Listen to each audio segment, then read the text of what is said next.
عبداللہ ابن عباس امام شعبی رحمت اللہ علیہ فرمائی، امام شعبی شاگرد عبداللہ ابن عباس استاد دے، وی ما ته ورځ وی پلار راته وی عباس عبدالله کم عمر دی ځوان دی، وی پلار راته ویل چې بچیا د وخت بادشاه امیر المؤمنین عمر فاروق يدعوك ويقربك ويستشيرك، تا خپل مجلس ته غواړي، شاهي محل ته تا ځان ته نږدې کوي، تا نه مشورې غواړي. خو بچیا یو درې نصیحته درته کوم، دا درې نصیحتونه ډېر قیمتي دي. حري ان يكتب بماء الذهب، چې د سرو زرو په اوبو باندې ولیکو کوم کمه ده.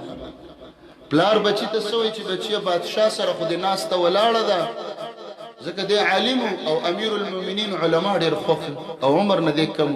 بچیه د درې خبرو خیال ساته. اول، لا یجربن علیک کذبه، بچیه چې امیر المؤمنین ګوره د دروغو ټرای او تجربه در باندې ونه د بادشاه مخکې دروغ کله وي، د دې نه به ځان د دروغجن معلوم نشي. دویم، ولا تفشین له سرا، د بادشاه راز د هغه یو پټه خبره بل چاته بیان نه کړي، ما ته مه بیانوه.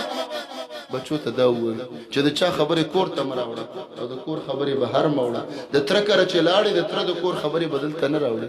دا ډېر ترونه دا ماشومان جنګی لګي، ماما او خورایونه ماشومان جنګي، ځکه هلته یو دوه خبرې اورېدلې خو ګپ کې خلک خبرې کوي، هغه دې دلته راوړي، دلته دا خلک غصه شي، د دې خبرې هلته لاړې شي هغوی غصه شي. بچی ته وایي بچی د هغه کور خبرې به دلته نه راوړي. او دریم، ولا تختابن عنده احدا، د بادشاه په خوا کې د چا غیبتونه مه کوه.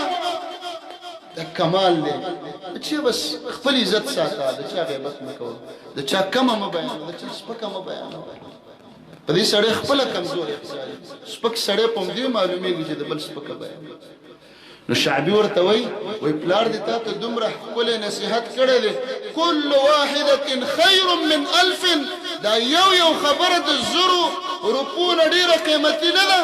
درې خبرې چې دروغ مه وایه، د بادشاه راز مه بیانوه، او د ده په خوا کې د چا غیبت مه کوه، د چا پسې سپکه مه وایه.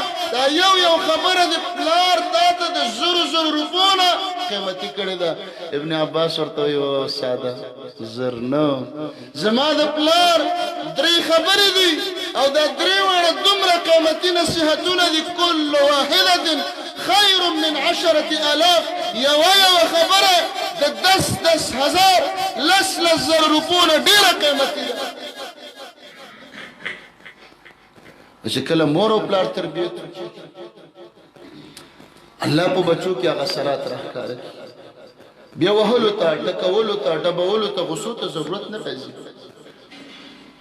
بیا به ته نه دی به دینداره، ستا به خیال هم نه دی به دینداره کېږي.